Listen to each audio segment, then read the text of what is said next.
होली का दिन था। मोहल्ले में होली की धूम मची हुई थी। फिर भी रिया को कुछ भी अच्छा नहीं लग रहा था, क्योंकि उसका पति मोहित ऑफिस के काम से विदेश गया हुआ था और 2 महीने के बाद वापस आने वाला था। इधर रिया का 9 महीने का बेटा भूख से रोने लगा, तो वो उसके लिए खिचड़ी बनाने के लिए रसोई में पहुंची। होली के पकवान तो उसने सुबह सवेरे ही बना लिए थे। अभी वो रसोई में ही थी कि तभी उसका जेठ रसोई में प्रवेश किया। शराब के नशे में झूमते हुए जेठ जी रसोई में आए और रिया से खाना मांगने लगे। रिया ने उन्हें खाना परोस कर दिया तो थाली लेते हुए उन्होंने अजीब तरीके से रिया की उंगलियों को छू लिया। रिया सोचने लगी, अब तो इसके बारे में मुझे मोहित से बात करनी ही होगी। आजकल जेठ जी की हरकतें कुछ अजीब सी होती जा रही हैं। उसके जेठ का नाम साहिल था। साहिल खाना देकर रसोई से बाहर चला गया तो रिया ने राहत की सांस ली और जल्दी जल्दी चूल्हे पर खिचड़ी चढ़ाने लगी। साहिल की पत्नी 4 साल पहले ही उससे तलाक लेकर जा चुकी थी, क्योंकि साहिल अपनी पत्नी के साथ अच्छा व्यवहार नहीं करता था और ना ही वो उसे प्यार करता था। वो हमेशा पत्नी के साथ मार पिटाई करता था, इसलिए वो उसे छोड़कर चली गई थी और अब साहिल अकेले ही जी रहा था। लेकिन उसकी हरकतें कुछ ठीक नहीं थी। वो जितना भी कमाता था वो कमाई शराब, जुए और लड़कियों पर खर्च किया करता था। इधर कुछ दिनों से जब मोहित घर पर नहीं था तो वो रिया के करीब जाने की कोशिश करता रहता था। थोड़ी देर के बाद रिया ने अपने मुन्ने को खाना खिलाकर सुला दिया था। बाकी के काम निपटाने के लिए कमरे से बाहर निकली। जैसे ही वो कमरे से बाहर पहुंची, वैसे ही उसके जेठ ने उस पर रंगों भरी बाल्टी पलट दी। रिया नाराज हो गई और गुस्से में बोली, भैया ये आपने क्या किया? तो साहिल ने भद्दी सी हंसी हंसते हुए कहा, बुरा न मानो, आज तो होली है और आज तो मैं तुम्हें अपने प्यार के रंग में ही भिगो दूंगा। ये सुनकर रिया के कान गुस्से के मारे लाल हो गए। तभी साहिल ने आगे बढ़कर उसका हाथ पकड़कर उसे कमरे के भीतर धकेल दिया और उसके साथ जबरदस्ती करने लगा। वो उसकी पकड़ से छूटने के लिए कोशिश करने लगी थी। साहिल ने उसका सर जोर से कमरे की दीवार पर दे मारा, जिससे उसके सर से खून बहने लगा था। उसके पूरे कपड़े खून से भीगने लगे। फिर भी साहिल को दया नहीं आई। वो अपनी मनमानी करता ही रहा। दर्द, अपमान और पीड़ा के मारे रिया की आंखों से आंसू बहने लगे थे। साहिल उसकी इज्जत को तार तार करके ही उससे अलग हुआ। रिया लड़खड़ाते हुए कमरे से बाहर निकली कि तभी उसकी नजर अपनी सास पर पड़ी, जो पड़ोस के घर से आ रही थी। वो अपनी सास के पीछे जाकर छिपकर खड़ी हो गई और रोते हुए कहने लगी, माँ जी देखिए ना, जेठ जी ने मेरे साथ क्या किया है। इन्होंने मेरे साथ जबरदस्ती की है और मुझे चोट भी पहुंचाई है। तो उसकी सास कहने लगी, अरे बहू, वो शराब के नशे में बह गया होगा। जा जल्दी से जाकर अपने कपड़े बदल ले और चोट पर दवाई लगा ले। सास का ये उत्तर सुनकर रिया हैरान रह गई। वो बोली, मम्मी जी ये आप क्या बोल रही हैं? उसके जेठ ने होली के रंगों से भीगी उसकी साड़ी को खून से सराबोर कर दिया था। फिर भी सास उसे ही डांटते हुए बोली, बहू, होली के दिन घर में हंगामा खड़ा मत करो। साहिल गुस्से में कुछ और भी ना कर बैठे। तुम्हारा पति तुम्हें विदेश से बचाने के लिए नहीं आने वाला और घर की बात घर में ही रहने दो। रिया हैरान होकर सास की ओर देखने लगी। वो रोते हुए बोल पड़ी, मम्मी जी कैसी औरत हैं आप, जो एक औरत का दर्द आपको दिखाई नहीं दे रहा। आपके बेटे ने मेरे साथ जबरदस्ती की है, मुझे इतना चोट पहुंचाया है और आप मुझे ही चुप रहने के लिए कह रही हो। मैं चुप नहीं रहूंगी, बल्कि मैं चीख चीख कर सबको बताऊंगी कि आपका बेटा कितना घटिया इंसान है। मैं इसे सजा दिलवाऊंगी। इसके लिए मुझे अपने पति के वापस आने का इंतजार करने की जरूरत नहीं है। इतना कहकर वो रोते हुए घर से बाहर जाने लगी कि तभी साहिल ने लपक कर उसका हाथ पकड़ लिया। रिया के मुंह से दर्द भरी चीखें निकलने लगी। उसके जेठ ने उसकी दर्द भरी चीखों को दबाने के लिए इतना कसकर उसका मुंह बंद किया कि रिया के प्राण पखेरे हुए उड़ गए। अब तो दोनों माँ बेटे बिल्कुल घबरा गए थे। आनन फानन में उन लोगों ने रिया के कपड़े ठीक ठाक किए। साहिल ने अपनी माँ को इशारा किया तो उसकी माँ छाती पीट पीट कर रोते हुए कहने लगी, हाय राम, ये मेरी बहू को क्या हो गया? कितनी बार कहा था इससे कि जरा संभल कर चल, हमेशा उछलती कूदती रहती थी। आज देखो ना, होली के दिन ये क्या कर बैठी। कुछ ही देर में घर में पड़ोसियों की भीड़ इकट्ठा हो गई। उसकी सास रो रो कर सबको बता रही थी कि किस तरह बहू होली खेलने के चक्कर में फिसल कर गिर पड़ी। कुछ लोग आपस में खुसुर पुसुर जरूर कर रहे थे कि जब घर में इन दोनों माँ बेटे के अलावा कोई था ही नहीं, तो आखिर बहू होली किसके साथ खेल रही थी। खैर, शाम तक रिया की माँ भी अपनी 20 वर्षीय बेटी दिया के साथ रोती बिलखती वहां पर पहुंच चुकी थी।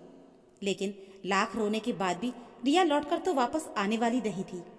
उन लोगों ने दुखी मन से उसका अंतिम संस्कार कर दिया। जब मोहित को ये खबर मिली तो वो भी भागता हुआ वहां घर आ पहुंचा, लेकिन तब तक सब कुछ खत्म हो चुका था। मोहित रो पड़ा क्योंकि वो रिया को दिलो जान से चाहता था। आखिर परिवार के लिए ही तो वो अपने घर से इतनी दूर गया था कि ताकि जीवन में कुछ अच्छा कर सके, अपनी पत्नी को एक बेहतर जिंदगी दे सके, अपने घर के लिए कुछ कर सके। लेकिन यहाँ तो उसकी दुनिया ही उजड़ गई थी। उसकी माँ भी टूटने बिखरने का दिखावा कर रही थी और साहिल भी उदास होने का नाटक कर रहा था। ऐसे समय पर रिया की माँ ने अपनी छोटी बेटी दिया को मुन्ने को संभालने के लिए कुछ दिन के लिए वहां छोड़ दिया था, क्योंकि ऐसे समय पर मोहित भी अपने मुन्ने से दूर नहीं रह पा रहा था और मुन्ने की देखभाल बहुत जरूरी थी। दिया के सामने साहिल और उसकी माँ दोनों बहुत दुखी रहते थे। घर के कामों में भी दिया की कोई मदद नहीं कर रहा था। फिर भी दिया अपने दुख को भुलाकर अपनी दीदी के परिवार को ऐसी मुश्किल घड़ी में संभालने की कोशिश कर रही थी। एक दिन रात को मुन्ना जोर जोर से रोने लगा तो दिया उसे गोद में लेकर बाहर आंगन में टहलने लगी। मोहित भी मुन्ने के रोने की आवाज सुनकर अपने कमरे से बाहर आ गया था। दिया को मुन्ने को यूं करीब देखकर उसके मन को बेहद सुकून मिला कि रिया के बाद भी उसके मुन्ने को प्यार देने वाली दिया के हाथों में मुन्ना सुरक्षित है। दिया ने उस गृहस्थी को कुछ यूं संभाल रखा था मानो वो खुद इस घर की बहू और मुन्ने की माँ हो। लेकिन मोहित से वो पहले की तरह खुला व्यवहार नहीं कर पा रही थी। उसे मोहित की ये हालत देखकर बहुत दुख होता था और वो सोचती थी कि इतने अच्छे इंसान के जीवन में इतनी तकलीफें कैसे आ गईं। वो अपनी तरफ से मोहित के खाने पीने का पूरा ध्यान रखने की कोशिश कर रही थी। इधर साहिल की नजरें अब दिया के प्रति बदलने लगी थी। जब वो नहाकर बाथरूम से निकलती थी तो साहिल उसे अजीब सी नजरों से घूर कर देखता था। अब वो ऐसा इंसान नहीं था कि एक गलती करने के बाद जब उसे झटका लगे तो वो सुधर जाए, बल्कि उसे लग रहा था कि वो तो कभी पकड़ में ही नहीं आता है, तो वो गलतियों पर गलतियां कर सकता है। पहले तो उसने रिया को मौत के घाट उतार दिया था और अब उसकी नजर दिया पर भी थी। एक दिन ऐसे ही दिया रसोई में खाना बना रही थी तो साहिल ने आकर उसे अजीब तरीके से छू लिया। दिया असहज हो उठी और वो तुरंत ही रसोई से भाग खड़ी हुई। अब उसे वहां रहने की इच्छा ही नहीं हो रही थी, क्योंकि उसे साहिल से डर लगने लगा था। लेकिन मोहित को और मुन्ने को ऐसी अवस्था में छोड़कर वो जाना नहीं चाहती थी। वो अजीब सी कश्मकश में फंस गई थी कि वो क्या करे। उसी दिन रात को साहिल छत पर बैठकर शराब पी रहा था कि तभी वहां पर उसे पायलों की छमछम की आवाज आने लगी। बिजली नहीं थी तो छत पर अंधेरा था, इसीलिए वो स्पष्ट रूप से देख नहीं पाया। उसे लगा कि दिया छत पर सूखे कपड़े उतारने के लिए आई है। साहिल पर नशा हावी हो चुका था, वो अपने होश में नहीं था। उसने आगे बढ़कर दिया को अपनी बाहों में दबोच लिया। दिया उसकी पकड़ से छूटने के लिए छटपटाने लगी। साहिल उसके नाजुक बदन को रोदने की कोशिश करने लगा कि तभी अचानक से बिजली आ गई। बिजली आते ही जैसे ही उसकी नजर दिया के चेहरे पर पड़ी तो उसका सारा नशा एक ही पल में छू हो गया, क्योंकि उसकी बाहों में दिया नहीं बल्कि रिया थी। रिया को अपने सामने यूं खड़े देखकर वो डरकर पीछे की ओर भागा और घबराती आवाज में बोला, तुम यहाँ कैसे? तुम तो मर गई थी ना? रिया की गुर्राती हुई आवाज आई, हाँ, तुमने खुद अपने हाथों से मुझे मार डाला था और अब तुम्हारी गंदी नजर मेरी बहन पर पड़ रही थी, इसलिए मुझे तुम्हें दंडित करने के लिए आना ही पड़ा। साहिल घबराकर पीछे की ओर भागने लगा। रिया तेजी से उसकी ओर बढ़ती हुई आई। उसे हवा में उड़ते हुए देखकर साहिल बदहवास हो उठा। वो बेतहाशा भागते हुए छत के किनारे तक पहुंच गया। अब आगे भागने का कोई रास्ता ही नहीं रह गया था। रिया हवा में उड़ती हुई उसके पास आई तो साहिल ने उसके पैर पकड़ लिए और माफी मांगते हुए कहने लगा, मुझे माफ कर दो रिया, आगे से मैं ऐसी गलती कभी नहीं करूंगा। लेकिन तभी उसकी नजर रिया के पैरों पर पड़ी जो उल्टे थे। साहिल का संतुलन बिगड़ गया और वो छत से नीचे गिर गया। लेकिन वो नीचे नहीं गिरा, बल्कि सहारे के लिए ऊपर उठे उसके हाथों ने कुछ पकड़ लिया था। साहिल ने सिर उठाकर देखा तो बड़ा ही भयावह दृश्य था। रिया ऊपर हवा में लटक रही थी और उसका पैर पकड़कर साहिल हवा में झूल रहा था। रिया हंस पड़ी और कहने लगी, मैं तुम्हें एक ही शर्त पर माफ कर सकती हूँ, तुम ये मेरे उल्टे पैर सीधे कर दो। बताओ, क्या तुम मेरे उल्टे पैर अब सीधे कर सकते हो? साहिल डर के मारे थरथर कांप रहा था। अब तो उसकी बोलती ही बंद हो चुकी थी। साहिल ने घबराकर रिया का पैर छोड़ दिया। अगले ही पल वो आंगन में गिरा और खून के ढेर में शांत हो गया। उसकी माँ कुछ गिरने की आवाज सुनकर बाहर निकली तो अपने बेटे की ऐसी हालत देखकर वो आसमान की ओर हाथ उठाकर बदहवास सी चिल्लाने लगी, हे भगवान, ये क्या हुआ? तभी ऊपर हवा में उड़ रही रिया पर नजर पड़ते साहिल की माँ के होश उड़ गए। रिया साहिल की माँ के सामने आकर खड़ी हो गई और डरावनी सी आवाज में कहने लगी, माँ जी, आप चिल्ला क्यों रही हो? आपके चीखने की आवाज घर से बाहर जा सकती है। घर की बात घर में ही रहने दीजिए ना। अब मैं भी घर में ही रहूंगी और आप भी इसी घर में हैं। अब तो घर की बातें घर में ही रहेंगी। इतना कहकर उसकी आत्मा हंसने लगी। साहिल की माँ पागलों की तरह चीखने लगी। माँ की चीख पुकार सुनकर कमरे से मोहित और दिया भी निकलकर बाहर निकल आए। आंगन में यह नज़ारा देखकर मोहित ने तुरंत एम्बुलेंस को कॉल लगाया। उसकी माँ भी रोते हुए बेहोश हो चुकी थी।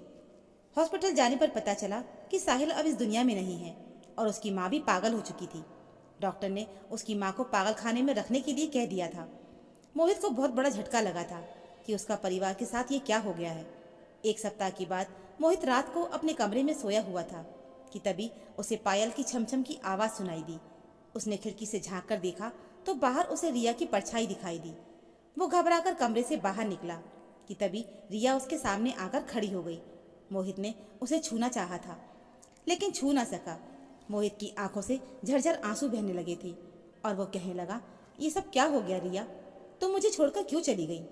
रिया बड़े गले से बोली, मोहित, मैं तुम्हें छोड़कर नहीं गई, बल्कि तुम्हारे घटिया भैया ने मेरे साथ जबरदस्ती की थी।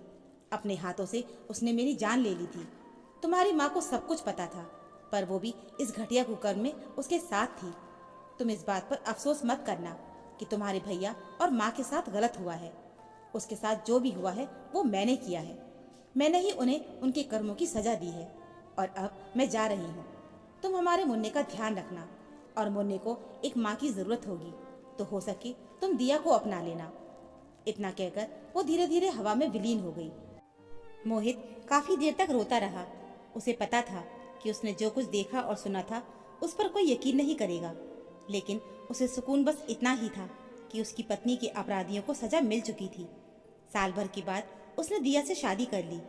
दिया मुन्ने और मोहित को खूब अच्छे से ध्यान रखती थी और मोहित भी दिया को खुश रखने की भरपूर कोशिश करता था। हालांकि वो रिया को कभी भुला नहीं पाया, क्योंकि पहला प्यार इंसान कभी नहीं भूल सकता। लेकिन जिंदगी जीने के लिए जो ज़रूरी होता है वो तो इंसान को करना ही पड़ता है। तो दोस्तों, उम्मीद है आपको हमारी ये कहानी ज़रूर पसंद आई होगी। कहानी अच्छी लगी हो तो प्लीज़ वीडियो को लाइक, चैनल को सब्सक्राइब ज़रूर कर लीजिएगा। मिलते हैं फिर एक नई कहानी के साथ। कहानी सुनने के लिए आप सभी का बहुत बहुत धन्यवाद।